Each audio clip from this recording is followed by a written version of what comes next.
pleasure.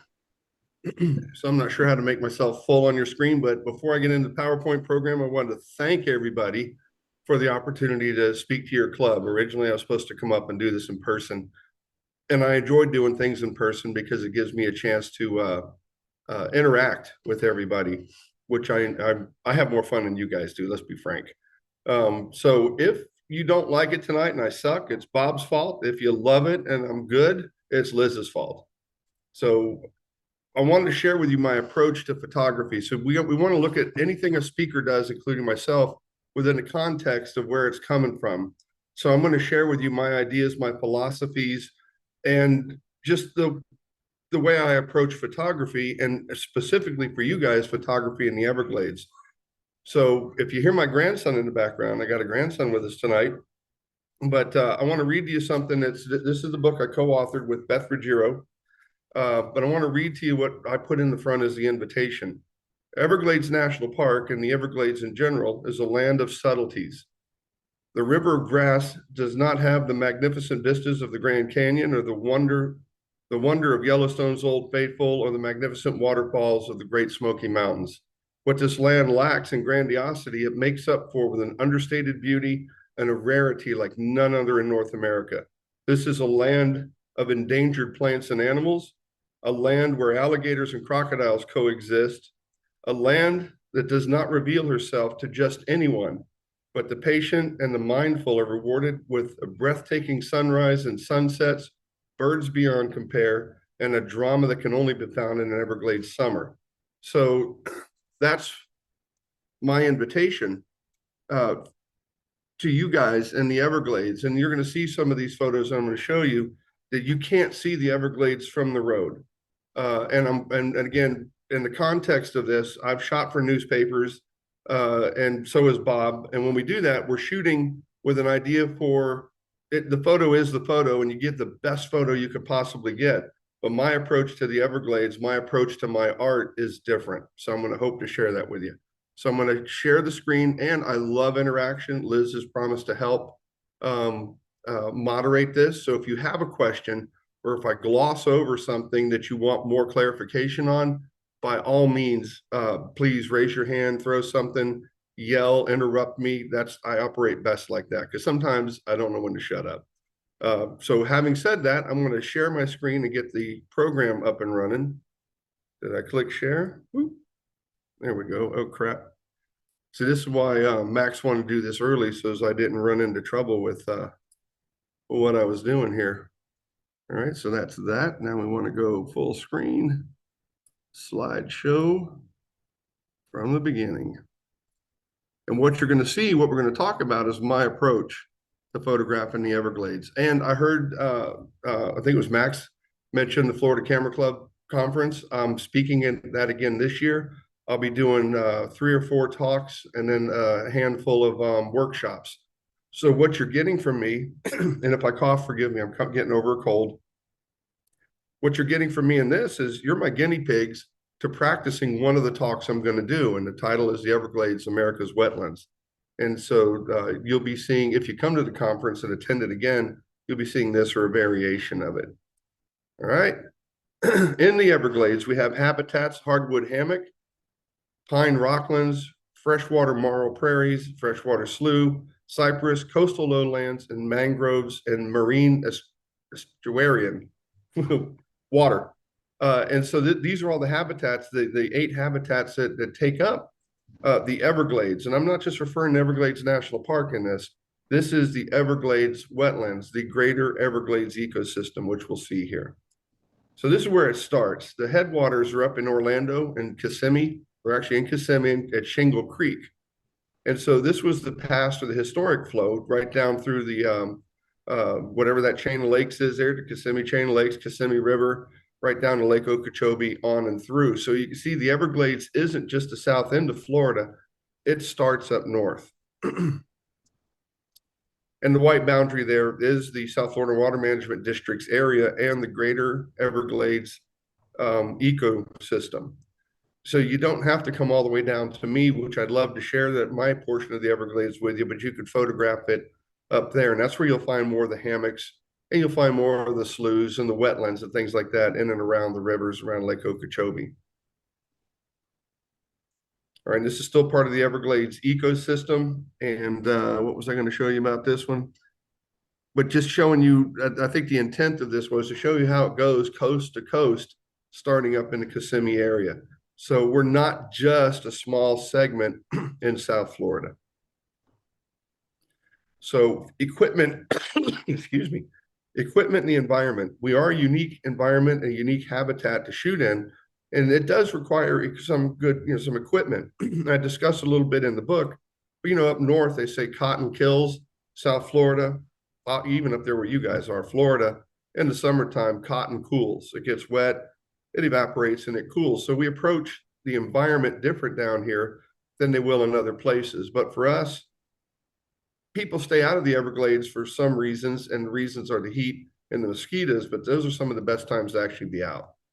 So this is one of the things, the bug tamer suit I happen to like, that stands, we get some really big mosquitoes. It's got a mesh liner inside. It stands at the mesh, the screen off of your skin, so the bigger mosquitoes don't get to you. No CMs can't get into it, but it's a pretty hot piece of clothing to wear. But there are different things that you can buy. But bug tamer is the one I recommend. And if you came on a workshop when I was doing them, that you would get a loaner, one of these to use out there. Snake boots, I don't use them. Bob doesn't use them, but a lot of people do. But if you're uncomfortable where you're shooting and you're afraid of snakes, nothing wrong with going to Bass Pro or anybody else and picking up $100 pair of snake boots if you feel it makes you feel more comfortable. And a lot of times people that are bit by snakes or tagged by them, it happens in the mornings when we're walking in and you're kicking grass and things like that. You accidentally kick a snake. When you're wading in the water, all they do is fill up with water and get heavy, but they are a tool that a lot of people carry in the truck. There's a young man I used to take out his pictures in here. He bought me once a pair of those for Father's Day one year. He said, because if we get bit, and he's afraid of snakes, cautious. He doesn't like being afraid. He's cautious of snakes, but he said, if you get bit by a snake, you're way too heavy to drag out of the woods. So I'm going to give you an EPIRB and I'm going to go home and we'll let you get rescued. So snake boots are an item. I don't particularly use them, and most of the folks that are swamp rats down here don't use them. Uh-oh, what happened? There we go. This is one of my favorite things to use, and this will absolutely surprise you. For those that haven't seen it, this is a mosquito repellent appliance. It's made by Thermacell. Home Depot has them, Lowe's has them. You can order them online. They have some you can strap on a belt. I like this as a lantern because at night, if I'm shooting, it puts off such a low glow I could see around me, but it doesn't impact the photography. But what happens is that butane cartridge that's on my left over here, you put into the bottom of it and then it ignites and then it burns and it heats this plate that's at the top and it heats up that blue pad and it puts off a vapor that you don't see or feel. And this is so effective. We've been in the summer months. One of my favorite workshops was Summer Skies and Lightning. I've been out first thing in the morning or in the evening with somebody and he had this hanging on his tripod and he swore there were no mosquitoes until he walked away from his tripod.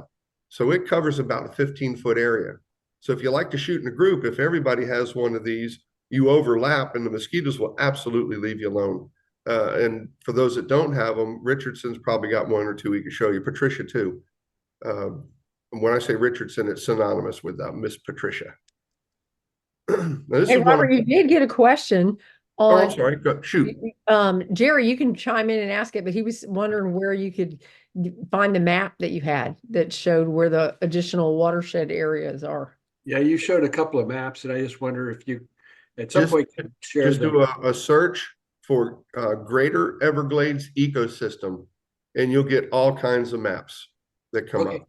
Thank you. But you look up Greater Everglades ecosystem, and because with the F3C, they've heard my Everglades talk before, but it's always been usually park related because I wrote that book on the park, and they said that we want something that goes beyond the park. So really, what I'm trying to show you is this is where it is. All the same rules apply no matter where you go in the Greater Everglades ecosystem. And I no longer do workshops, but if you let me know you're coming down and I could take a day off, I'll go shoot with you. COVID killed that. It's a lot to keep licenses going. Yeah, I had a license in Alaska to lead workshops, Northern Lights. Bob co-led Northern Lights workshop with me. Workshops in Maine, Smoky Mountains, but it's a lot of money. And when COVID effectively killed that, I got older and out of shape, and tourism stopped for a few years. So anyway, some of my background, I spent 18 years leading workshops, which leads me to this thing. So this is how I go off, Liz. I was telling you, I ramble.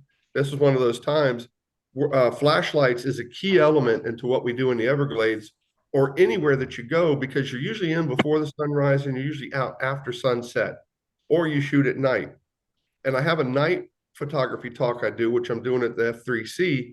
And we talk about lights and shooting with a group. This flashlight has what they call a firefly mode. When you go out shooting with yourself or a group, you should not carry a green light. You should not carry a red light, or even some people say, well, you could read a blue light. And those are absolutely true, but the camera picks that stuff up. And I've got photos where I'm 40 feet away from a cypress tree and somebody else is using a red light and it's picking it up. Heaven forbid you're in Alaska with the snow and you could hide the red light and the camera's going to pick it up. No, Camera's very, very sensitive. I'm sorry? So the camera is very sensitive, but this has what they call firefly mode. It's a half a lumen. So it goes from a half a lumen up to 1900 lumens. And Bob and I have them. And I used to be a distributor for these guys because I believed in it. So with that half a lumen, you can use that light, shine it anywhere you want on your flashlight, and you will not hurt yours or anybody else's photography. The cameras don't record white light the way they do the red light. And what they used to say is the red light is better for our eyes. Yes, our eyes can adjust to it, but the camera picks it up. And there's a lot of night photography folks teaching, use a red light, bring a red light. You got to have a red light. I'm telling you, you don't. And on my workshops, if you have a red light, I ask you to put it away and I loan you one of these flashlights. And by the time we're done, you'll end up buying one of these things. And they have different ones. I've got like 5 different types of this damn thing, including a headlight for when I'm fishing. And I've got a really powerful one if I need to see off in the distance, but my everyday carry is one the size of this E10. I told you all that to show you this. It's powertac.com. Now, again, I used to buy these wholesale and I used to rep them and I used to sell them, but because I no longer do that part of it and it was a big expense to keep up, I reached out to PowerTac and I said, I'm going to be doing some talks. Would you give anybody to one of my talks a discount? And so take a screenshot of that. And if you want, Liz, I could send it to you later. But if you go to powertac.com, take a look at their lights, so they'll amaze you when you finally use one. And get Bob to show, or Patricia. I think Patricia has an E7. Get them to show you their light and how it zooms down. And they got a great warranty because Patricia's E7 shit the bed and she sent it back. And I think they gave her an upgraded one, if I'm not mistaken. But they did replace it. So if it's their fault or if it's a manufacturing issue, they got a great warranty on these things.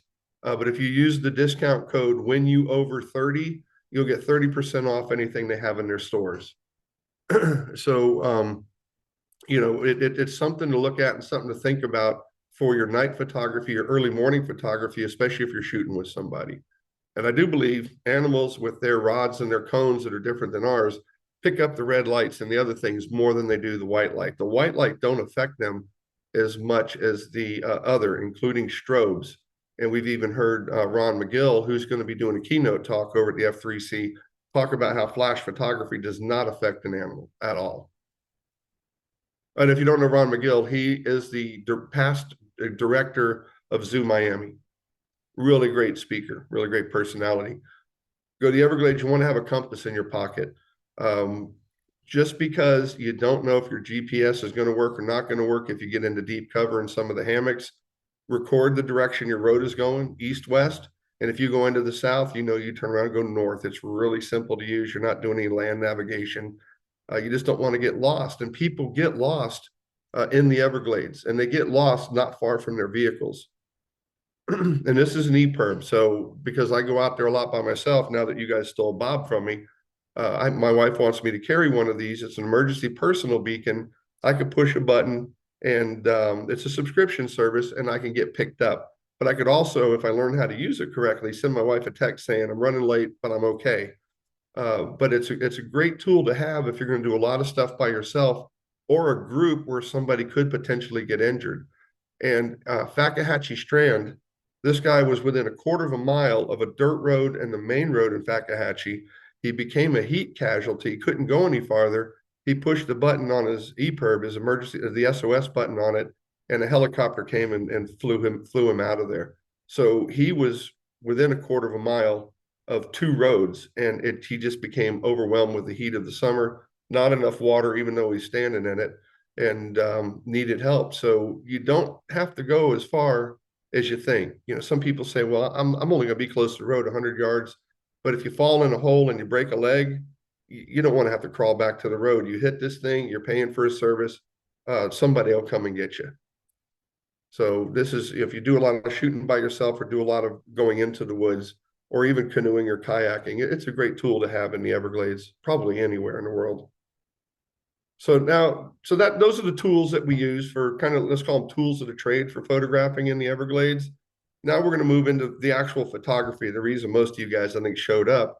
And it's about getting the shot. You know, we all see the world from our height and our elevation. And it's a nice place to see it. And it's a comfortable place, but it may not be the most interesting place to see it. So when you come out with me into the Everglades, I kind of convince you that you need to try something different. This is the famous Z tree out there. And there was a young man that was with one of our friends, Jason, and the guy said, sir, the young man said, sir, that's not a Z tree, that's an N tree. And I said, yes, until you're laying down looking at it, then it becomes a Z tree. But that's one of the guys on the workshop. I challenge people to try to get a shot nobody else has, because that's what's going to make our photography interesting or more interesting. Now, that doesn't mean we don't want the cliche shot. I've got them. We've all got them. It goes great in our books. People love to see them. But there are times when we want to try to do something a little bit different. There's Mr. Richardson out there with another guy from one of my workshops. His name was Martin. We call that the Nat Geo tree. And the reason for that is, if you go to, there's a National Geographic video of the Everglades. They did a time lapse on that tree. Now that tree is not as photogenic now as it was when these guys were out there, because there's a lot has grown up around it. And so that's the other cautionary tale, is never pass a photograph. Never think I'm going to go back and get it next year, because I'll show you some photos that things have gotten blown away, knocked down. They don't exist anymore, or they exist differently. And what we liked about this tree was how it was isolated. And the Nat Geo guy went and put stakes out there. So if I was in person, I'd tell you a longer story about this. But so that's Bob and Martin. And if you pay attention to the light, so one of the things I tell everybody is photography is all about the light. Now there's a guy you might have heard of. His name is Brooks Jensen, Lenswork Magazine. He does a podcast. If you got a chance to listen to this guy, he's brilliant. He's a very thought-provoking speaker. And he said, I hate it when somebody tells us it's all about the light. It's not about the light. It's about the emotion. And I started thinking about what he said, and I agree, with the exception, if you don't have the light, you can't get the emotion. You know, a dark room or a dark person, or a person in the dark, and you photograph, there's no emotion to be had. So to get the shot, to get the emotion, it's all about the light. So I didn't just make it a blanket statement. I did qualify it, because he's right. At the end of the day, when we look at a photo, we want somebody to be attracted to it. We want somebody to say, holy crap, how did you get that shot?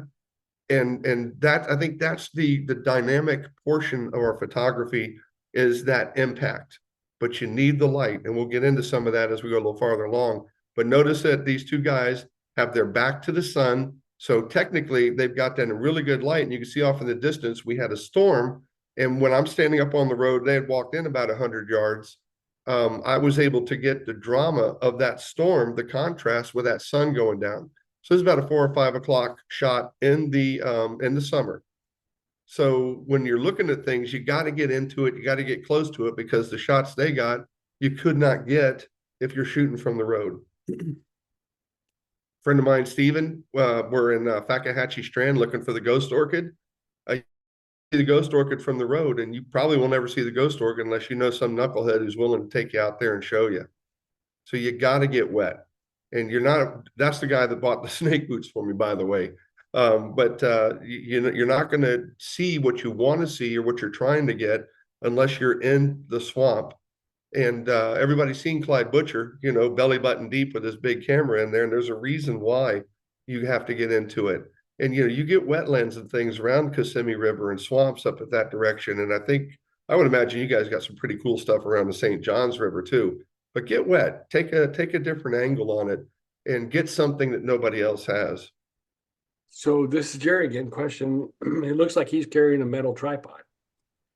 He is. That's the other thing too. So- This was shot a long time ago when neither one of us had the money to do a carbon fiber tripod. So that's an aluminum Manfrotto.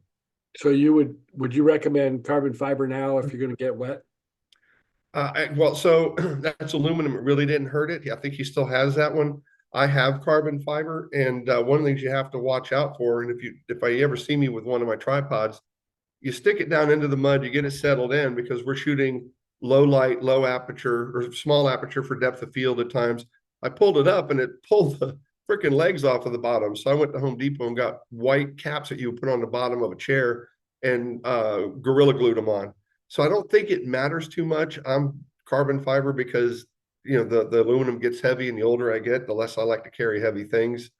So, and I've shot aluminum most of my photographic career because of the cost of carbon fiber. So I've never really had a problem with it. You maintain it, you drain the water out of it. This goes into where I'm going to touch on a little later. Buy the best you can afford. And I think you're going to be fine. Technology has changed so much that the stuff we buy today that's entry level was professional 8 years ago. And people lose sight of that. But anyway, so the short answer is either one is going to be fine, whatever you're willing to carry. In heavy windstorms and things, I do use my big aluminum one because it doesn't buffet as much from the wind because it is heavier. That's the gentleman that was out with Bob standing in that prairie. And if you look real close, you can see some knucklehead standing low and behind him, or often behind him, and that's Mr. Richardson. But look on Martin's belt and you'll see a green appliance. And I don't know if you can see my mouse move or not, but right there, that's another thermocell. So he chose to put it on his belt. They don't recommend it. To me, it doesn't matter. It gets hot, it warms up, but you notice he's in the swamp without a bug jacket. That thermocell is working. So, if I had more time, I could share a story with these two guys and an alligator that was in this swamp. So one day when you're sitting with Bob drinking, ask him about the time that him and Martin had to get out of the way of an alligator to come to visit him. Laying on your back, trying something new, wide angle lens. This guy was really good about finding different angles. So this is how you want to photograph, I think, almost everything. This isn't about children, but think when you're shooting a child, you never shoot down on a child, it diminishes them. Always get on their eye level or lower, and you'll be amazed at the photograph. My friend Steven at night, we were shooting a meteor shower, and I just decided to throw that flashlight on him. I turned the beam up instead of a half a lumen. I went up to about 40, 50 lumens and took a shot just to show him out on the boardwalk. What you don't see is I'm off the edge of the boardwalk, because when you're shooting at night, long shutter speeds, you want to be the only one on the boardwalk because you get that dreaded boardwalk shake, and it makes your images soft, of course. But you got to be out there. And that, if anybody wants to know, Everglades National Park, Mahogany Hammock. That's where he's at. And that's a great place to shoot thunderstorms, meteor showers, and things like that. Another one, we walked into the swamp knee deep on this lake to try to photograph a sunrise. You look over to the left, you see a couple lights on. Those are the back of people's cameras. You got to be out there to get the shot. And I'm almost done showing you all this stuff with these people. These young people, if I can't remember what it's called, but if you Google University of Miami footprints, Bigfoot, you will find a video that I helped this what are they called? It was a group that was working on a documentary, and they chose the skunk ape of South Florida. They've all got their cell phones, and they're standing out there taking a picture of this incredible gradient of a sunset. So you don't always need your big, powerful camera if you just take your time, process it right. And of course, I just had to shoot them shooting this because they're the college kids from up north, and they'd never been out in the Everglades. And then there's me. There's me. All right, now we're going to talk about a little bit my philosophies and what I see. When I take a photograph, I don't, and I'm probably going to touch on this in here a little bit in verbiage and I'll skip over it, but I don't like when people say, this is what I saw, and they show me a photograph. Odds are it's not what you saw. It's the way the camera recorded it. Remember, if we're shooting raw, if we're shooting in raw, our camera is processing it to a JPEG so we could see it. For those of you that shoot JPEG, your camera is a computer, and I teach a class on this. You set your camera up, you can set contrast, you can set color, you can set white balance, you go black and white. There's so many things you could do processing in your camera. But as soon as you push that shutter button, you're showing me the image that the camera saw, not what necessarily you saw, unless you're really good at getting it. So when you look at my pictures, I'm not showing you what I saw, I'm showing you what I want you to see. And what I want you to see is the way I saw and the way I felt out there. So the co-author of the Everglades book took this photo of me standing out there and shooting it. What you can't quite see is where the sun went down, it left a crown. So for those of you that are religious, it's an archetype. You know, a flame is a symbol of God. And it struck me as this people say that there's no clouds, there's no shot. If don't talk to them anymore. You could drink with them, that's fine, but stop talking to them, because there's always a shot. And I'm even going to put it to you, there's always a shot where you are when you're there, if you're open enough to receive it. That's my shot. That's what I was seeing. That's what I was feeling. I'm not trying to show you history. This is an abstract shot that I just like the colors. Some of the Gator Nation folks, get University of Florida is orange and blue, and I can see why. But I call this a Gator Nation sunset. So, what Beth photographed me doing was getting this shot. And notice it's not a 2-to-3 ratio. I don't use what the camera ratio that the programmers of the camera use to give us. I use what I'm trying to show you and what the subject is requiring. I let the subject tell me the orientation and the crop.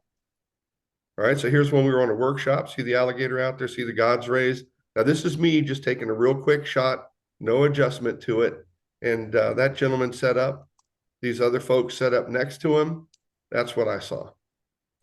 So we're all set up differently. When I'm on a workshop, I typically let everybody get set up. We talk about the scene before I even set my camera up. After they were all set, I like to do this and take a shot. So when we go back and we review and re-critique, we could talk about what we were seeing, what we were feeling, and what we were trying to convey. And I think that's the biggest part of our photography, is what are we trying to convey? We had a mist. If you look, I thought for sure there was going to be a fog rolled in, that mist come up like that, and that was about the best I got. But because my camera ratio with that wide lens is 2-to-3, I gave you a whole lot of it. The camera gave me a whole lot of information that I didn't want to share. Somebody owns this. It's a one of a kind, printed on sugarcane paper. And so I realized I'm not the famous guy that's going to sell one of 50, one of 500, one of 1,000. So I print on some type of media that I don't have to put behind glass. And this was part of a fundraiser for the University of Florida. And 25% of the proceeds stayed with the University of Florida. And a gentleman paid a lot of money framed for this shot. Here's my buddy Bob. Last day fishing. There's other times we shoot that we're not trying to shoot for anybody but ourselves. And I see somebody put something in the chat. I'm going to have to check this and make sure it's not me. Restate what I'm talking about regarding how he handles aspect ratio. And okay, here we go. I love this. Camera aspect ratios. If you're shooting an old 4x5, or you're shooting a landscape camera, or you're shooting what our common cameras are now, they're a 3-to-4 or a 2-to-3 ratio, which is what this shot actually is. If my scene doesn't require a 2-to-3 ratio, what my camera sees, I'm quick to crop, real quick to crop, because there's times there's nothing neutral in an image. Everything in the image will either add to or detract from, and you have to look at it and decide, is everything I'm showing you, showing my viewer, is everything in there belong? And I call it picking the fly shit out of the pickle barrel. And some people say, well, that really doesn't matter to me. See, my OCD says it matters big time because I don't ever want you to see something that don't belong. So as we look at some of my images, I want you to look at them and ask yourself, is there anything in there that I don't think belongs? And if there is, I want you to interrupt me because I'd like to talk about it, because this is part of the critique class I'm going to do at the F3C, is how to self-critique your image and how to understand your style. I have a style, and it shows, and some people pick up on it, some people don't. But again, the style, the question is, what is the context? And it depends. So I shoot a broad range of things, but if you look real close, you'll start to feel and pick up on things. So I'm in my canoe. I think Bob just caught a fish. Now you can see he's pedaling his canoe off. And I'm thinking, holy crap, this is my buddy. We've been out there all freaking day long, and this is him sailing off into the sunset on his. If I get emotional, screw you, Bob. But you know, if this sailing off into the sunset on my last day fishing with him, you got to understand, him and I would go fishing 2 to 3 times a week. And we were always out at this one place. So I said, you know what, that's it. I love this shot, but something's missing. And so I sat there and I waited and I waited, and come on, you knucklehead. And that's my shot. Now he's sailing off into the sunset. Would I enter that into a contest? No. Would I share it with family and friends, have it in a coffee table book? Hell yeah, because I could tell a story with it. And that's the other thing too. I'm a judge. I'm a judge for a lot of local camera clubs down here. And I'll judge something as average, which in my mind is average. I'm not being unfair. It's a good photo, but it's average. And they'll say, but I spent $50,000 and went to Africa to get the shot. I said, well, our viewers don't care what it took to get the shot. So, the viewers of our photograph are looking at this in a capsule or in a bubble, and we have to give them the best that we can give them without excuses. And so there are some things I would never submit to a judge, but they're for me, they're for my family. And when I do a presentation like this, they're for you guys to share the story on, my best friend. So, what do we shoot for? Why do we shoot? And do we shoot for ourselves or do we shoot for others? And I submit to you that we shoot too much for other people. Fog fisherman, had a camera slung around my back when I went out to do some fishing on this pond in Everglades National Park. Everything was right. You can't get the shot if you're not there. And early on, you saw a few people standing in water getting a morning shot. That's this exact same lake. You have to walk in about a quarter mile through water. I was standing there. I was mindful. It was quiet. Matter of fact, when he was fishing, I just stopped to watch. And these 2 alligators lined up. And when we talk about composition, we talk about leading lines. And this is another one, the aspect ratio. My favorite aspect ratio is 1 to 2.5. So in other words, it could be 12 inches on one side, and it'll be 30 inches on the other. But anyway, the alligators lined up, and I was mindful. I sat there, I didn't disturb anything, and I saw this leading line, and I went ahead and said, I'm going to shoot this guy. And I don't know who he was. Him and I have run into each other. We're going back 20 years. And we never talked. We each respected our space and what we were doing. And one day after I got this shot, I printed it out.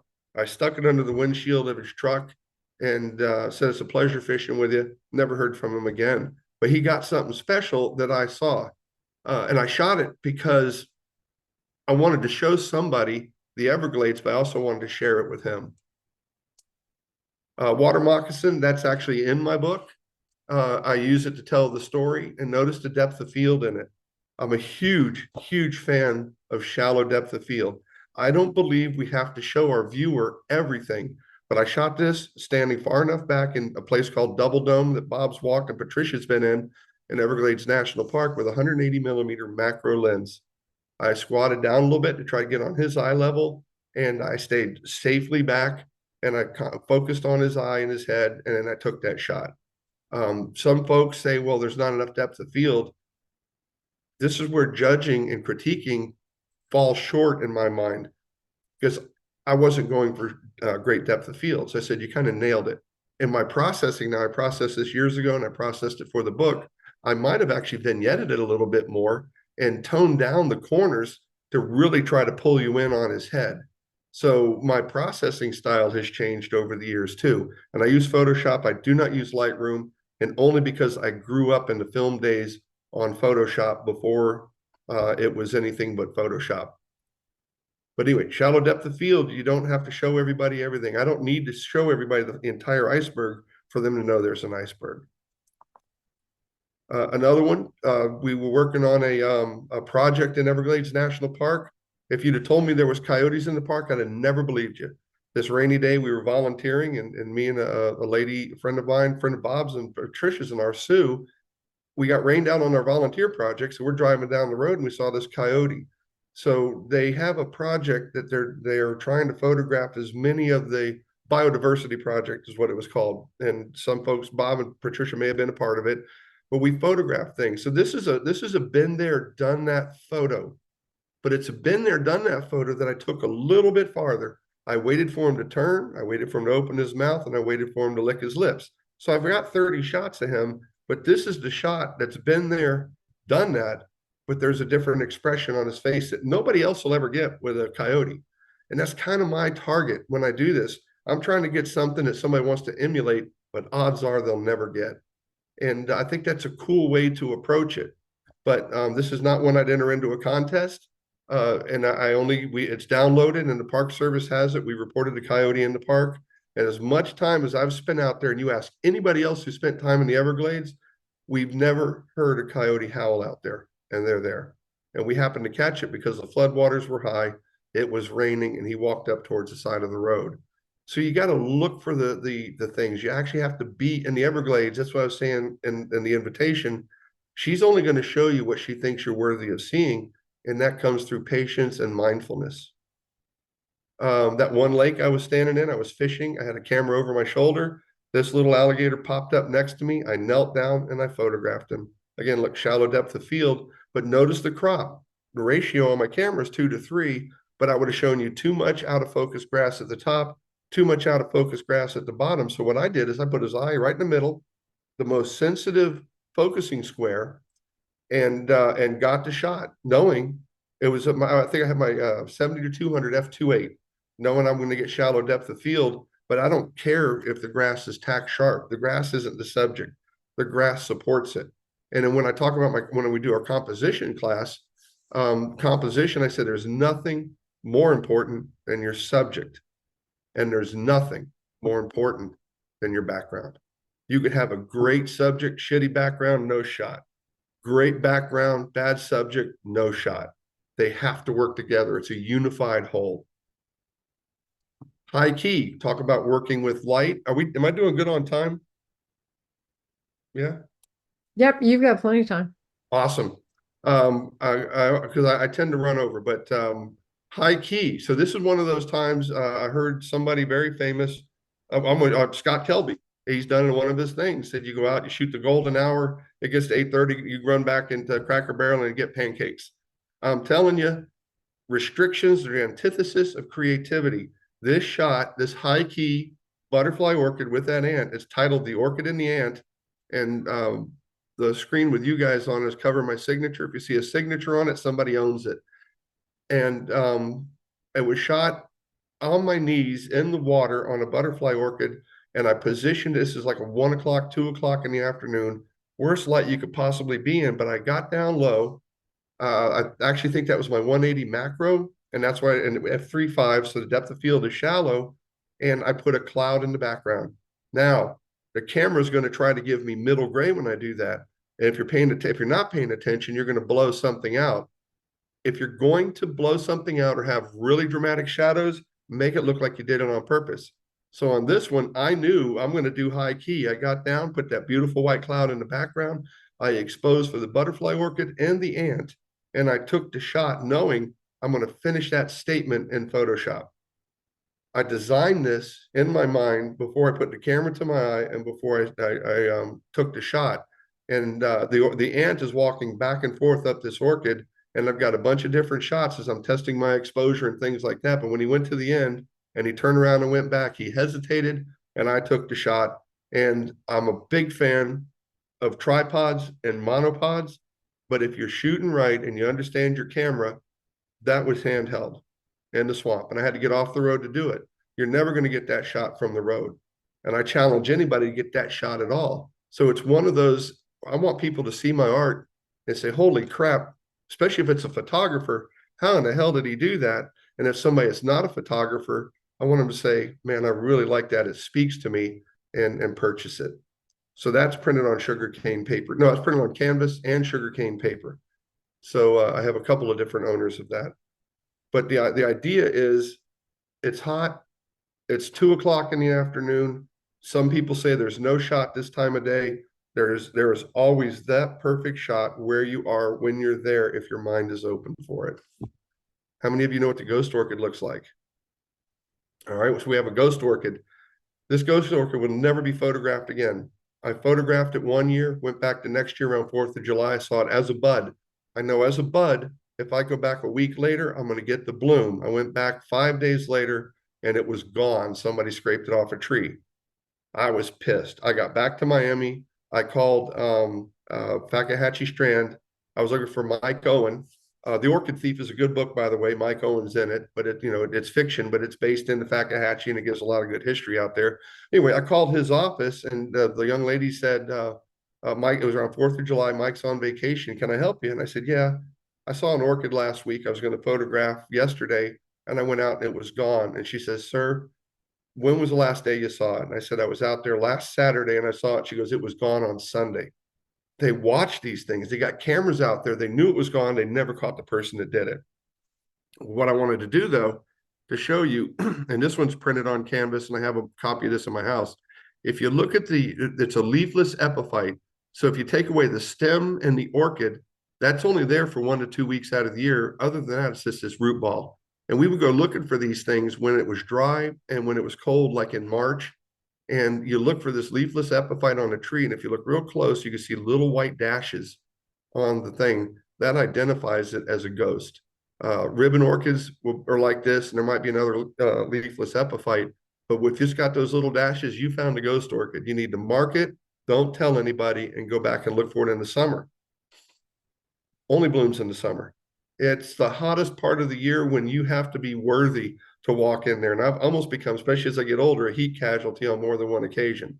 But I call this profile of a ghost because I didn't want it to look like Clyde's. If everybody sees Clyde's ghost orchid, it's beautiful. It's phenomenal. I have a shot like that, but I don't want somebody to look at mine and say, you know what, that looks like Clyde Butcher's. I did it because I think it's a phenomenal shot and I have it and it'll be in a book on my coffee table, but it's not really one that I'm going to put into a competition or I'm going to try to sell. I don't enter competitions that I'm going to try to sell. So I try to approach things differently. Sometimes it works, sometimes it don't. Sometimes it appeals to people, sometimes it don't. But again, find your style. For those of you, especially new people coming into camera clubs, learn the technical stuff. That is so important. And then after your 3 to 5 years of learning that technical crap, don't discard it, remember it, but now work on your style. And finding your style, I think, is so important because it'll take your photography in a direction you never thought of. Hey, Robert, you do have a Oh, question. I do? Shoot. Yeah, I don't Jerry see it. says, does your camera have a lot of image stabilization? Oh, yeah. It's a Canon.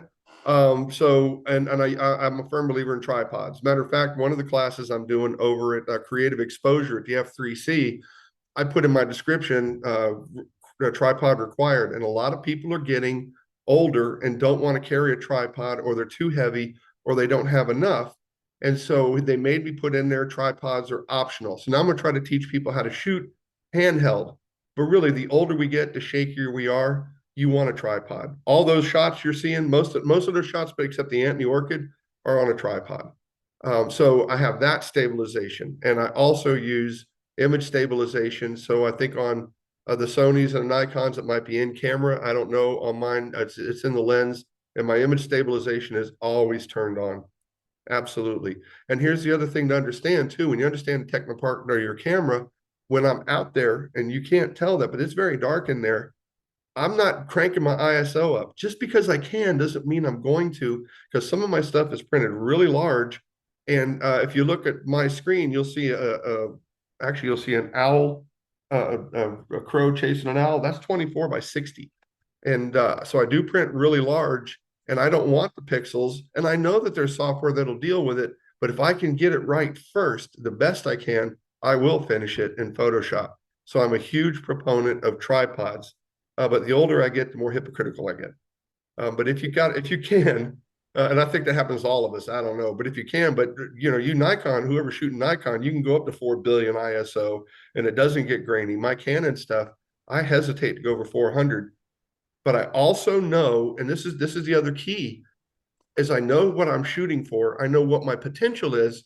And even though I'm looking at it this big and I might be only putting it on Facebook or I might be sharing it with family or friends, I may want to print bigger. I'm always printing with the idea that I'm going to go big on my photography. And the other thing I do is I crop the crap out of stuff so I can get what I was trying to get. And so, I've had people talk to me and say, well, you crop too much, you should do it in camera. Well, if I can't get close enough safely to the animal and my camera's got the pixels to burn, what's the difference between me owning a 1200 millimeter lens or a 400 millimeter lens and cropping it? In my mind, there's no difference. I just can't afford a 1200 millimeter lens. So anyway, that's the point is be as stable as you can be. When we talk about that in the talks, I actually show people a way to try to stabilize and make their body a tripod and to clench up right when you're going to do it. And for any of you shooters out there that are and I'm talking gun shooters, think about how you hold a pistol and the way you tighten the muscles up to try to get that control. It's kind of the same process when you're holding a camera lens. So, you put, you can't, I don't know if you can see me, but you put your hand up, drop the camera into it, lean your forehead against it, put your other elbow in and squeeze your chest together. And that's going to give you stability to shoot, even though when you get down low, it's a little bit awkward. So that was the long answer to saying, get as stable as you can get and use any feature that you have available to you. This is Jerry. The reason I'm asking the question is some of the new cameras, like mine has like 7.5 stops of stabilization. And so I tend to try to move around a lot to get a different position to get a shot. Where if I'm on a tripod, you don't have that flexibility. So I was just wondering whether, you try to, how you weigh that one factor versus the other. You never avoid getting the shot. So, I mean, this orchid was shot 7 different ways on a tripod. But you're right. If I wanted to get down and shoot up on it, I would have had to pull it off. But if you've got 7 stops of stabilization, I'd use it. That's why we want to understand the technology is what can we get away with? And because of the way I grew up with Canon and the way I grew up shooting, I still have some old, I don't want to call them habits, but I guess that's what they are of how I used to shoot. And I don't necessarily use everything to its full technological advantage. So if I had a 7-stop thing, I promise you I'd be using it. And the bottom line is I'm sharing again with you my approach to it. If you can get that shot with hand holding it, that's the shot. Nobody knows when this is hung on a wall and it's in a frame. You come to my house and you see these things, you're not looking at saying, holy crap, was he on a tripod? You're saying, wow, I really like the way that image looks. And on this one, it was a 7200 millimeter lens, and everything in there I included the way I did, especially that little dip down at the bottom. That's a bud in that. And I also, it's about f4 on this one at 200 millimeters, and I wanted my soft bokeh, my soft background. So I think to your point, use the technology, not as a crutch, but as a tool to get what you're trying to convey, what you're trying to share with people. And most of my cameras are old. I'm not one of the guys that goes in and always updates to the new technology. Because if I can get what I'm getting and print what I'm printing and sell what I'm selling, I don't need the new technology. Was there another question or an add-on to that one? No, thank you for that clarification. Yeah, so that's that's the story is I'll share with you the way I do it. And I appreciate you chiming in with that too, because I don't want anybody to leave the thing saying, well, Robert says you should always be on a tripod. Because if my camera had 7 stops of light or 7 stops of image stabilization, I promise you I'd be using it. That's why when they say, well, Ansel Adams was a fine art photographer and he did everything in black and white. Well, I promise you, if that guy had a better camera, he'd shot differently. And this is another orchid too. I talk about image composition. Would I enter it into a contest? No. Would I show it to orchid people? Yes. It's a cowhorn orchid. It's a specimen. It no longer exists. The last hurricane that went through Everglades National Park killed it. Now, earlier I mentioned picking the fly shit out of the pickle barrel. If you look on the left-hand side where that one branch arches out, you can't go in there with a chainsaw and clean it up because you know, you just don't do that to nature. But I positioned myself where that little tree in the background didn't cross it. It kind of curves over the top of it. Does it mean anything to anybody? Probably not. It meant something to me. And I think this is to your point too. I worked this. I took the camera all the way around it. I shot 360 degrees. I tried to find the best angle and happened to be. And if you look at where the shadows are underneath it, it was in the worst light of the day because where we had to walk to get to this thing. But I positioned it so I felt like I used that branch that was arching, not as a line that led me anywhere, but as a line that supported an element that I thought would take away from the image. So, you know, if I was to ever do a coffee table book of orchids I've seen in the Everglades, this would end up in it. Well, matter of fact, I think I've got this. I do. I shot it with a fisheye lens where you do the full circle, and I turned it into a piece of fine art, and I put it on sugarcane paper, and it's in a mirror image. It's in a mirror frame. I got a round mirror frame. So I do have this. I have one of these printed out, and this might be in. That's not in the book. So there's things you're going to shoot just because you want to record it. You can share it with a biologist as part of a biodiversity program. You never know where your photography is going to go. So you don't shoot it because the light is bad, or you don't shoot it because I got the wrong lens. You do the best you can with what you have and think about it. You know, this butterfly orchid is in the book, and Bob was with me when I shot this when I was working on the book, and these were backlit. If you kind of pay close attention to where the shadows are, the sun was real high. This is on Christian Point Trail, and I liked the way it was glowing, and there was just a blue sky for a background. Clouds would have made this a different shot. This one is printed out, and if I had to tell you what I thought of this image, it reminds me of a hotel image. Even when I have it printed and framed, it's kind of one of those you might see as just a feel-good picture in a hotel. Again, competition, maybe not. Been there, done that. If I wanted to share with you, go in a quarter of a mile on the Christian Point Trail, and right before you make that first right curve, look up and to the left, that kind of thing. And in the book, though, I used it in the book as a way to describe how I approach the photograph. So what the book does, the book doesn't tell you anything other than where I went to get the shot and our thought process. We wanted this to be a different photo book. We want it to be a book that shared our thought process so you could take it and you could refine it. Somebody put something in the chat. So you talked What about is sugarcane paper and what effect does it give to a photo? Do I answer that first, or who was asking a question? No, I was going to ask you talked a lot about the book. Will you share where the book is? Yeah, so I will at the very end, because I'm going to show you some pictures that came through it. And at the very end, I asked the Florida National Parks Association if I give you guys a discount code. There's only one place to get a hard copy, and they almost sold out. But you can also get it through Amazon Kindle.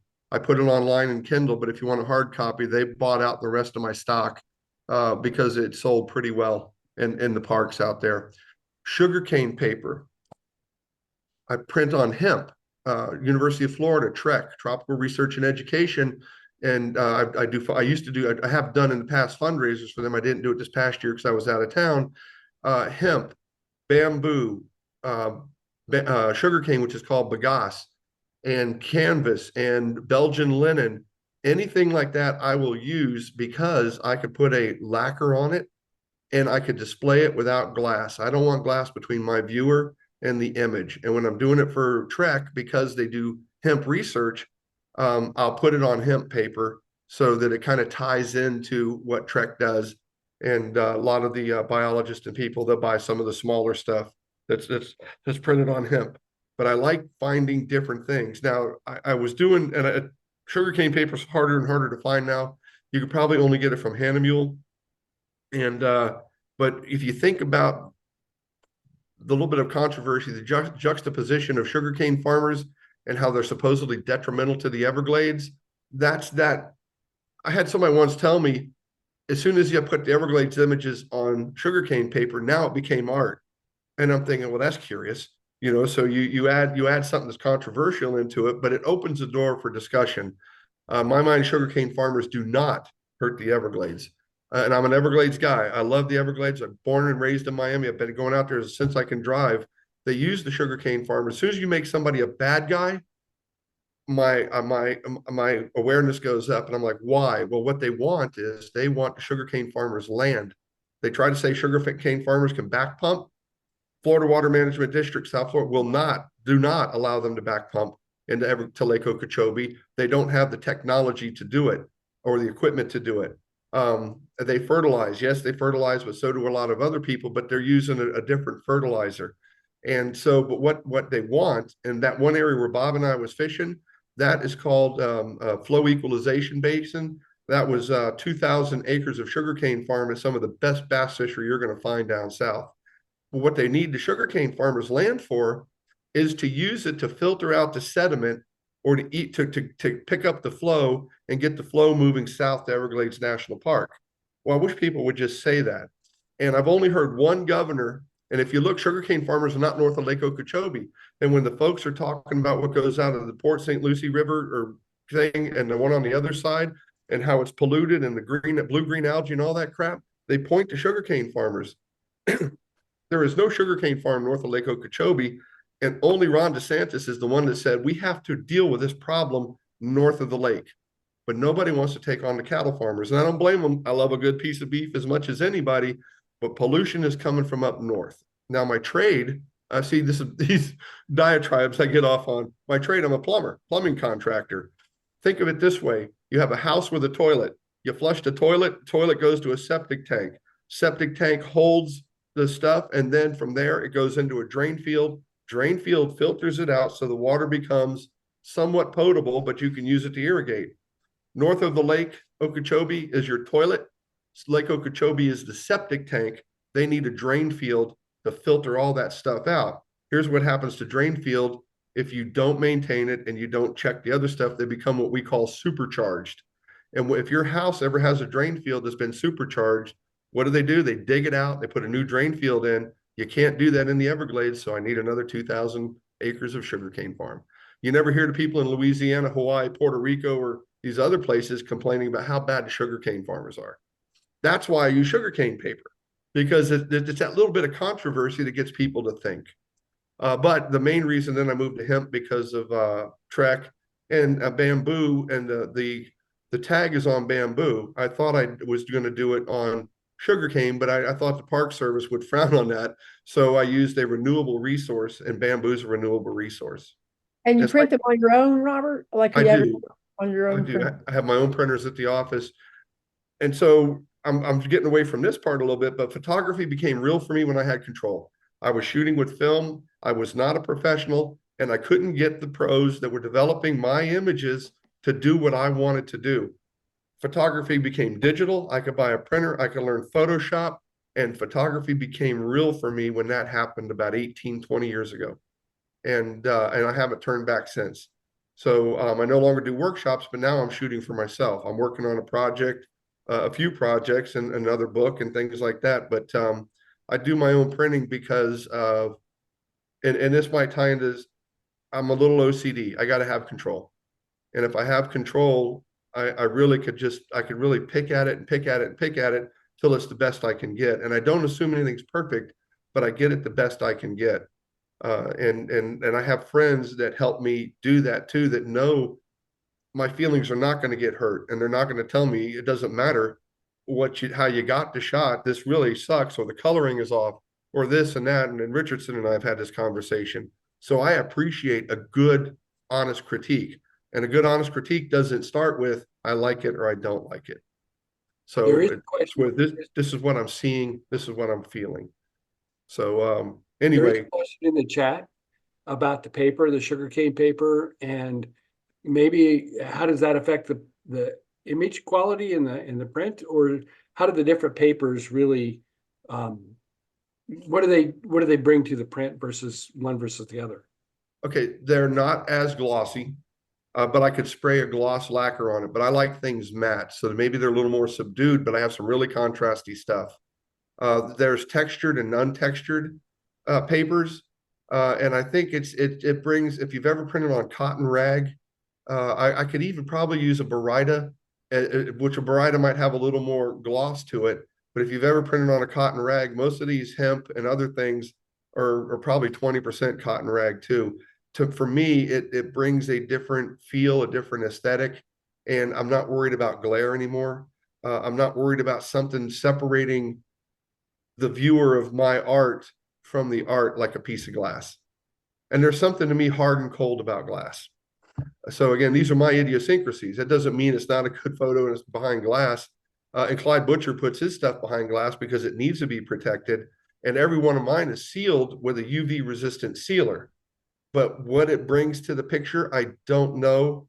If you come to the F3C conference, I'm probably going to have a few of these small pictures to show people during the critique or the create one of the things. I'll probably have it at anything I'm talking at if people want to look at it. But I think the short answer is I'm not sure I can explain it well. You'd have to see it.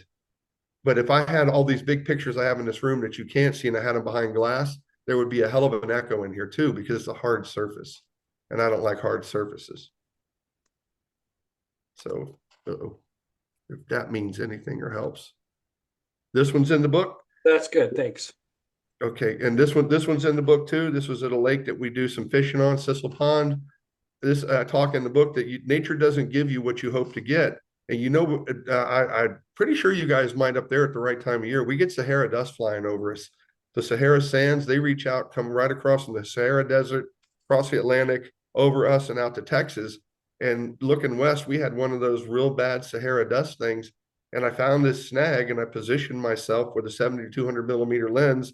And I waited for the sun to get just right because other than this, I had no clouds. I had no real dramatic color. So would I critique it or put it in a competition? Maybe not. But in the book, to describe what I was trying to do, what I was seeing, what I was feeling, knowing that nature isn't going to give me what I drove 2 hours to get there for, but she's going to give me something different that nobody else will get. If I'm open to it and aware of it, I can capture it. Some people would have gone out and say, it's way too hot, way too buggy. I don't have a beautiful sky. And somebody actually owns one of these. They had bought it. It's not one of my favorites, but it was a shot I got. I get to talk about it and explain why I shot it and talk about processing. Anytime you're shooting into the sun for you folks that process, you're going to get a piece of the sun blow out or you're going to underexpose it substantially. This one was one shot underexposed by about 2 stops because I'm shooting into the sun and I wanted to pull out the orange. Excuse me, but a lot of times when I'm shooting the sun's a little hot. And I'll take and put a layer up and I'll take a piece of color off of the sun, drop it onto the rest, and I'll blend it back so that my sun's always got some yellow in it and it doesn't have, it's not just blown out with white. I got a chat here. Why is this not one of my favorites? Good damn question. I like it, but the way I know it's one of my favorites is I've printed it out and it's hanging in my house. So I like the image. It to me, it harkens back to maybe one of those African Sahara images. But it just, sometimes something's got to speak to you, but it did speak to somebody else. And I'm going to touch on that in a few more. Sometimes you shoot because this is what you got and somebody comes along for the ride and it absolutely surprises you.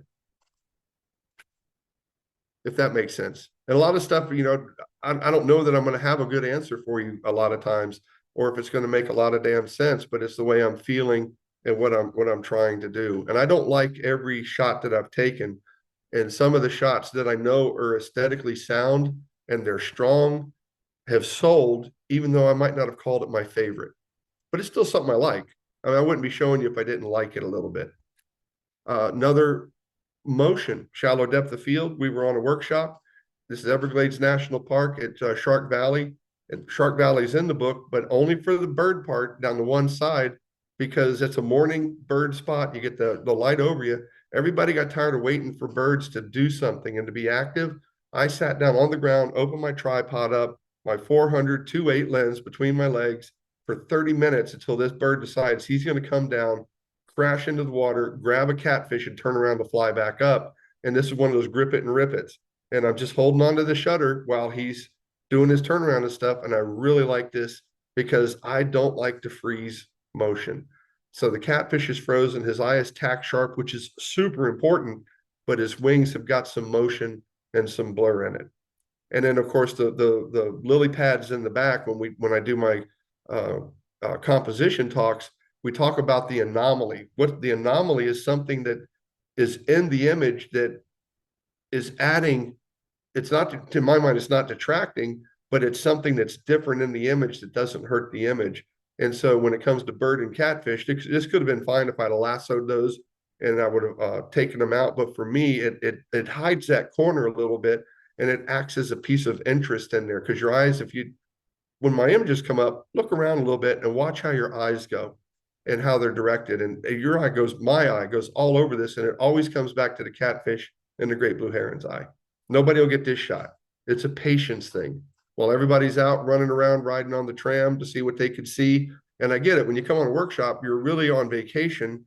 But if you're going to work it, you got to be patient. You got to sit there and let the animals wait until they say, you know what, this guy is worth it.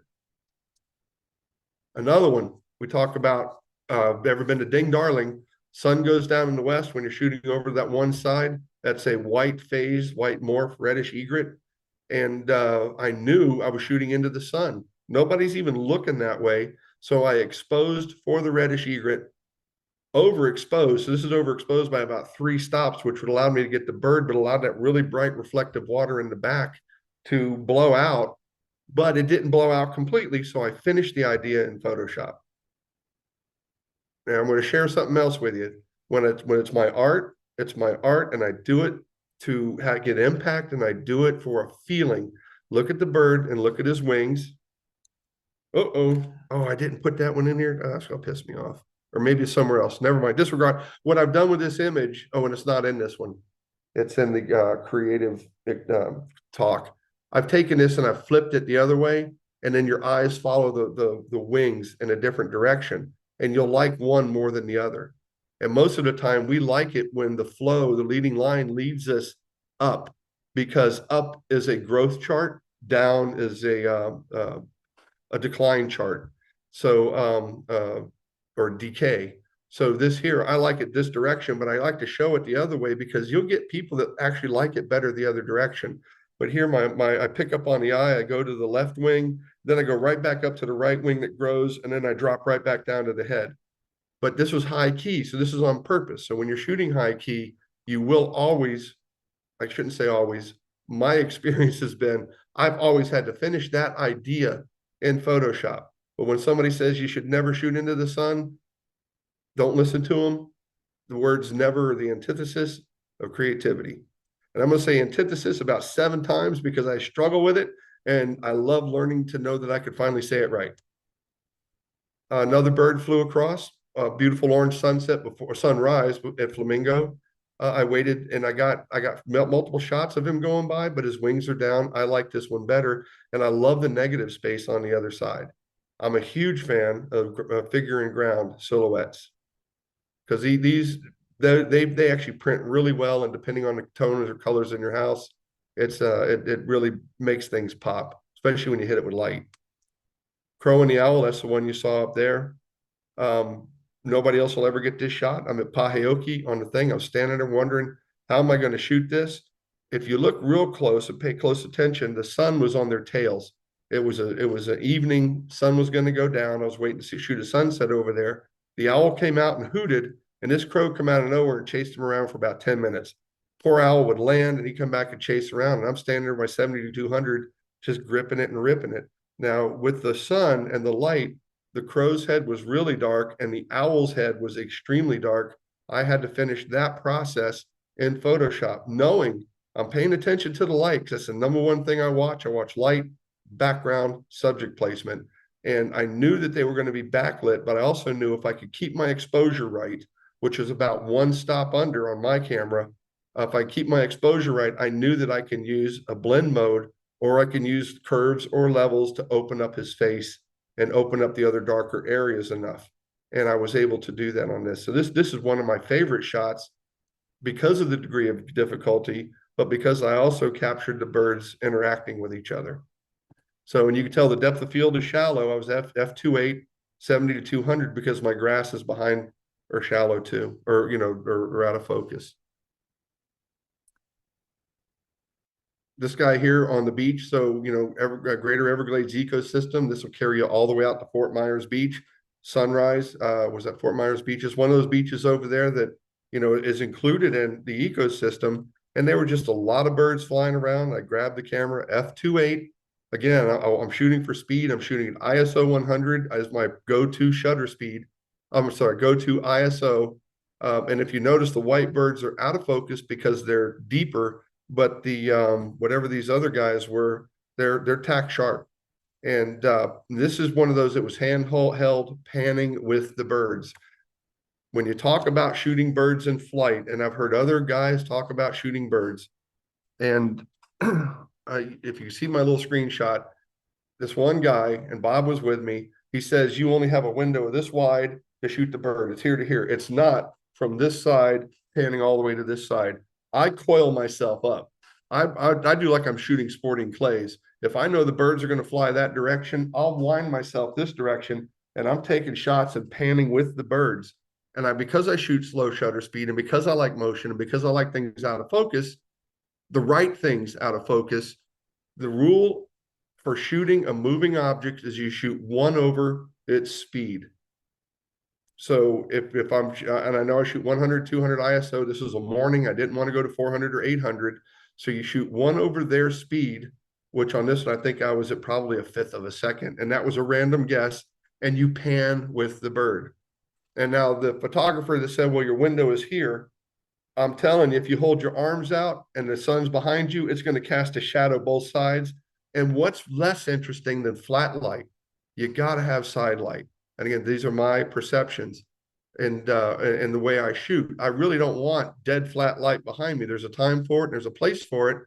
And this falls into the context, and it depends. But I also, side light shows detail. Remember that side light will show you detail. The moon, if you shoot a full moon, I'm usually not out on a full moon. I want a 95%, 90 to 95% moon. And when you shoot it with a long lens, you'll get the craters on the moon. If you shoot it when it's full, it's a flat light because the sun is shining on it. It's cool. I've shot many eclipses, but if I'm going to put the moon in a shot, the moon is not going to be full because you have no detail in the moon. Oh, this is one I flipped, of course.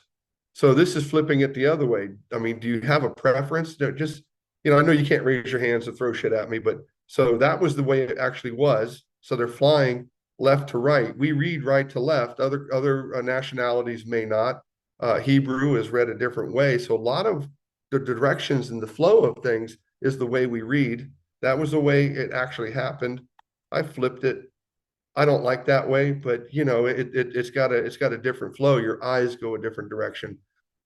When I talk about shooting in the Everglades and you're trying to control what you're shooting, I talk about feel. This makes me feel uncomfortable.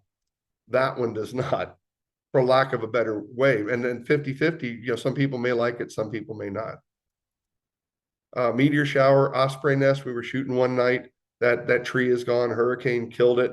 One of the best shots I ever saw that. We went out there on a workshop, and I wasn't shooting because it was a workshop, and I've got a guy who has an osprey standing up with his wings open at night. And the Milky Way is out there too. So you have to get out at night with your flashlight. And we did, clearly you can see there's a meteor there for a meteor shower. So this is one of those, I composed it when I'm shooting at night. I don't want just the sky. And when somebody tells me, well, we got a lot of clouds tonight, I don't give a crap. I'm going to go out because the clouds actually help this photo in my mind.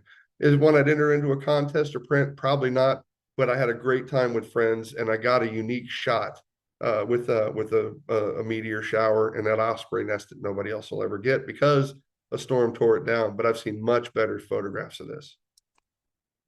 I've got this one printed 60 inches by 54, I think, hanging on my wall. This is one I was talking about. They say never put the horizon line in the middle. There's an exception to that. Horizon line can be in the middle if you have balance and symmetry.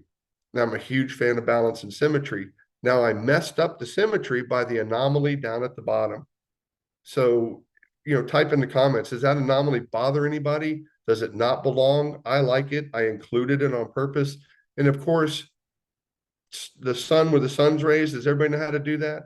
Stop down to f22 on a wide lens and you'll get a starburst. And it's bigger than that. It's not f22. Whatever lens you have, you want your aperture to be less than 2 millimeters. And this is where understanding the mechanics comes into play, because If I've got my 50 millimeter 1.2, I can never get down to 2 millimeters, so I can never get this kind of starburst. And of course, everybody talks about, well, it's the blades of the aperture and things like that. Absolutely correct. The more blades, the more of the starburst you're going to get. But you also have to understand, if you can get to f20, and if you have a 200 millimeter lens and you get to f20, that means that your aperture you divide is going to be 10 millimeters, because you divide 200 by 20. But if you have if you have f22 on a 24 millimeter lens, now your aperture is 1.2, something like that, which is going to give you a better starburst.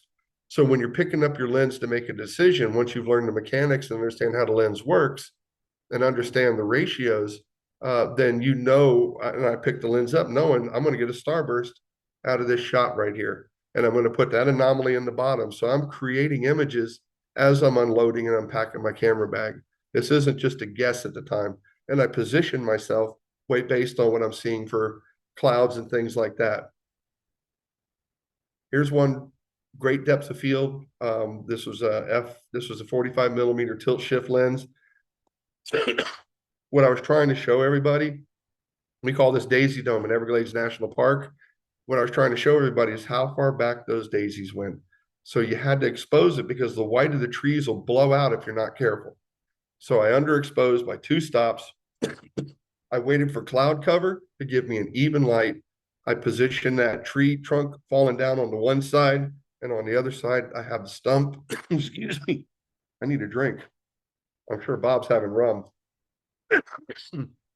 And took the shot. So I designed it, and I wanted to show everybody. I used a tilt shift lens because I wanted all the tree trunks to go vertical. You don't need the tilt shift lenses anymore, because you shoot it, you put the marquee tool around it, and you change the parallax. So you could do that without the tilt shift lens, even though I still own, it's around here somewhere, I still own tilt shift lenses. That's my 24 millimeter. I love them. I play with the stuff, but you don't necessarily need it, but there was intent. Maybe that's what I'm trying to say. I use 1,000 words to tell you to shoot with intent. Understand the way your camera exposes. Immerse yourself in the Everglades. This wasn't shot from the road. I had to walk in about 40 feet to get that shot. I've sold a handful of these. This was the first one. When I first started doing this, I thought I had to have limited editions because some of the art shows wanted you to have it. This is limited edition of 50. I've sold 8. And I've sold 8 of them to Gator alumni, of course. And this is in my house. I see Liz. Are you a Gator alum? Woohoo! Chomp chomp. Go But Gators. Go Gators. So I've got this is actually hanging on the wall over my bar over there, and it's a really cool shot. But if you look at where my art has progressed, it's probably not one of my better ones, but it's one of my favorites. And I had this in an art show one time, and a Bahamian lady walked in, and when you first walked in the art show, you look over, she saw it, she goes, "Oh my God, that's beautiful. What islands are those?" Then I just kind of put my arm around her and said, "I guess you've never seen an alligator before, have you?" She says, "No." So, and I thought that was super cool. It was an aha moment for me, is I don't tell people when it's hung and it's somewhere, I don't want to interpret the image. I want you to decide what it means to you. And to her, those were islands somewhere out in the Atlantic. But that is one of my favorites, but it's probably my least technical, but it looks fantastic framed. And I'll share a story on this. I had this in an art show, South Miami Art Festival. It's in a frame, and the frame, my wholesale price on the frame is 60 by 24, is $450. A guy walked in and said, "Holy crap, I love that image." He said, "But I build my own frames, and I build them out of railroad ties. Will you sell that to me without the frame?" And I said, "Well, understand this. It's not gallery wrap. So it's stapled on the sides. It needs a frame. And that frame is $450. I sell this for $1,400. To this day, it's still a $1,400 piece." And he said, and I said, "So the frame's $450. I'll keep the frame, $950. It's yours." He goes, "Oh my God, I'll be right back. Let me get my wife. I love this freaking image. I know just the wood to make it. I'm going to make a great frame." Come back to the art show. My wife is there. I'm talking to somebody else about another image. And I hear he came back. Charlene's talking to him. And she says, "There's no way in hell that's going to my house." And I said, and I heard it, and he got embarrassed. Like, he got flushed. And I turned around and I said, "Look, buddy, there's no offense taken in that, because I promise you, if my wife didn't like it, there's no way in hell it's going to my house either." I said, "I appreciate you just liking it. You know, sometimes somebody's going to come along for the ride, sometimes they're not, but he loved it. His wife, it didn't go with the decor or something. And I get it, and your feelings can't be hurt if that's what it is. And I think sometimes us as photographers, especially the new ones coming in, we're too sensitive, and when we get to be too sensitive, people won't share, people won't be honest with us. And you got to have a thick skin, and you got to take everything for what it's worth. And I talk about this in my composition class. Oh, actually, early on when you guys were talking earlier, somebody said, hurry, hurry, hurry, we got to get the shot. I don't know where the heck you were. I was in Alaska photographing polar bears with a professional photographer guide. There's a polar bear off in the distance. I got my 50 millimeter lens. We're in a bus because you can't be on the ground with polar bears because they'll eat your ass. And he's driving over to a bone pile where if you had a 300, 400, 600 millimeter lens, you get a really good shot of it. He had a 500 millimeter lens. He knew I had a 50 millimeter on. I said, would you please stop so I could get this shot? He goes, you can't see the bear. He's too far away. I said, please stop. I want to get this shot. And it's one of my favorite polar bear shots. And he wouldn't stop because he's a pro. He knows better. Well, he knows how to shoot polar bear headshots and up close. I dropped the window down. All the rest of the folks on the workshop are screaming at me because it was sub-zero. I threw the camera up to my eye. I waited for the polar bear for the bus to turn just right, took the shot. And what it is, and this thing is printed 60 by 54. It's a polar bear walking upper right PowerPoint, walking away. You can't really see his head in a vast area of frozen ice. And when I had it critiqued, and I do this for camera clubs, I'll bring my stuff and I say, you critique me because I've critiqued and judged you, critique me. And they hit on everything a judge is always telling them. He's walking out of the frame or walking away from the frame. You can't see his eyes. You can't see his face. He's too small in the frame. And they hit on everything I was going for because I wasn't trying to show you the bear. I'm trying to show you how isolated and how desolate his life is.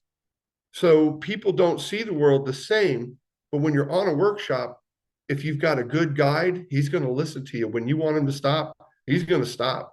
And you could explain to him, this is why I stopped, because the rest of the group may learn from you.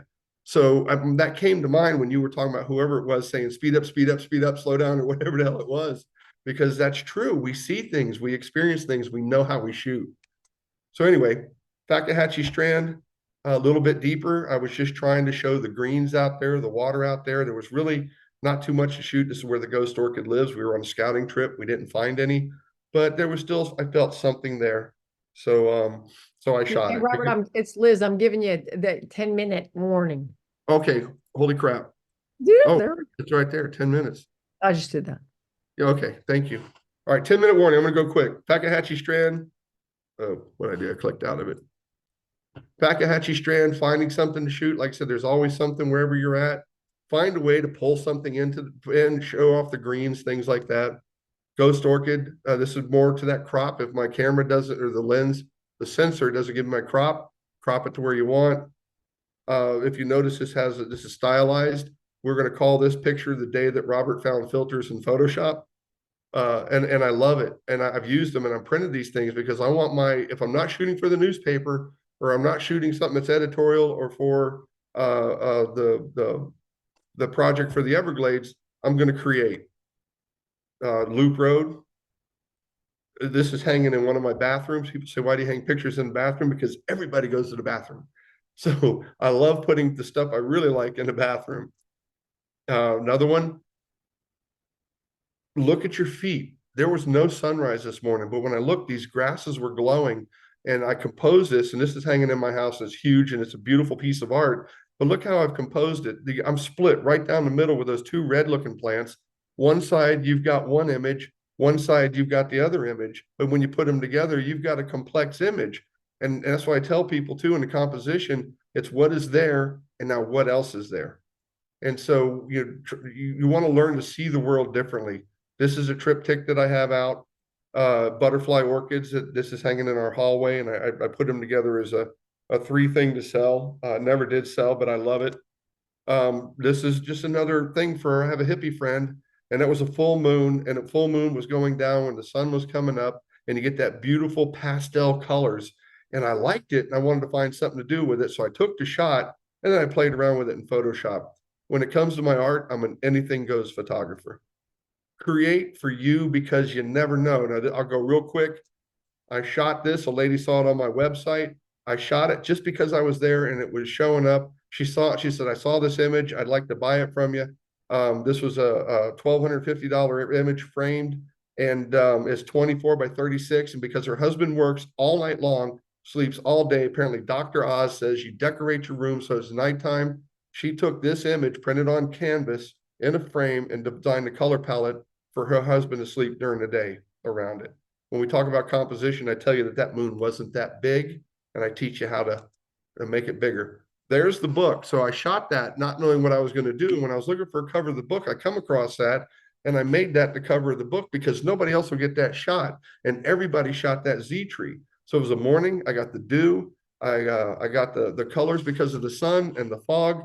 I standing on the side of the road. The crow flew in to look at me. I put the camera to my eye, vertical, 7,200 millimeter lens, took the shot. He flew off just that quick. And when I'm going back through my images saying I need a cover for my book, I said, this is the cover for the book. So you shoot sometimes not knowing you're going to have a purpose for it, but do the best you can. Understand you're going to shoot underexposed. I'm going to do one more thing. There's the book. There you go. Take a picture of that. If you go to Florida National Parks Association, use discount code RChaplin40. It's a $20 book. You'll get a 40% discount. And that's the Florida National Parks. And anytime you buy a book from them, you're supporting Everglades National Park. That's their online store. So it's Florida, it's a long one, Florida National Parks Association.org. Discount code RChaplin40. And it's my approach and Beth's approach. It isn't saying go here, go here. And I tease people, you can pay me $800 a day for a private workshop, or you can buy a $20 book and go everywhere I go and get our thought process on it. Or you could go to Amazon and just search for Everglades National Park, a photographic destination. That's the tag. I went out that morning just to shoot it. Serendipity. I got the shot. One of our board members said, hey, we're going to start a fundraiser for Everglades National Park. We're going to make it a license plate. I saw this image. I want to use it. Can I have it? I donated it to them. Now I have a contract with them saying they can do anything they want with it as long as it supports Everglades National Park. But the contract's dual. It says I could do anything I want with it. And so we both own it, but they can't use it unless it benefits the park. That's the shot with the if you notice the post is taken out, the channel marker. And then this is the tag. That's the one that's being raffled off. That's its certificate of authenticity. And some of you guys saw the tag. And that's the tag. And anybody that's already got it, I appreciate you. You're supporting Everglades National Park. And just to show you how far the money goes, we had to sell 3,000 vouchers or tags before the state would produce it. It was a hard task that they got it done January of this year. So we have 3,000 and change, but $25, that's $75,000 just off of the pre-sales that goes to Everglades National Park. It's written into law of what can be used. So if you search Florida statutes, tags, and that, you'll see what it is. The association, we keep 10% for marketing, for marketing, advertising, and supporting the tag. So full 90% goes to the park, and that's pretty standard. Real quick, this is the end of it. Watch this video and I'll explain it.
So I get emotional again.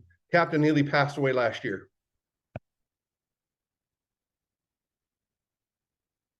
You don't know what you're shooting for. And it could be a legacy for somebody. His wife, we did it as a joke. Bob and Patricia are going fishing there this year. They'll see Captain Josh, and Captain Josh and Neely had a rivalry. So us wine guys, when we go there, that's what we were known as. We did it as kind of a joke and a tribute to Neely while he was still alive. And it didn't mean anything other than having fun. And they always used to give me shit because Neely would find something he liked. And one of them was this tree on this rock. And if you've ever been to Southeast Alaska, very rarely is there a pretty freaking day. But Neely liked it, so I shot it, I processed it, I did some stylization to it, and that's called Captain Neely's tree. Well, he passed away last year. I get a phone call from his wife, said I saw this video that you had done, and I can't download it off of YouTube. May I have it? So when you're shooting for you and you're having fun and you're shooting for your friends, you never know where your art's going to go. It could be a tag.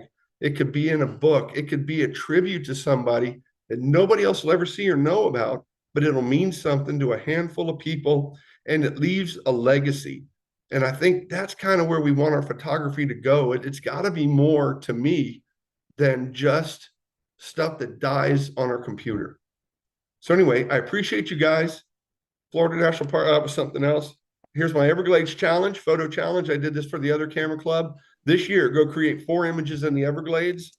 Images must be created this year, and then get back together in October and share your images, your thought processes, and your challenges. And if you do it at one of your talks where I can come up, hell, I'll come up there and hang out and drink with you guys. So I appreciate you. Thank you very much. Sorry if I ran long. I'll see you in the Glades. Oh, yay. Uh-oh.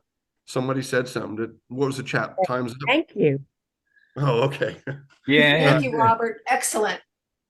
Well, thanks. And for me, I do run long typically. I didn't mean to go too fast. I tend to include too much, but I have a lot of fun with this.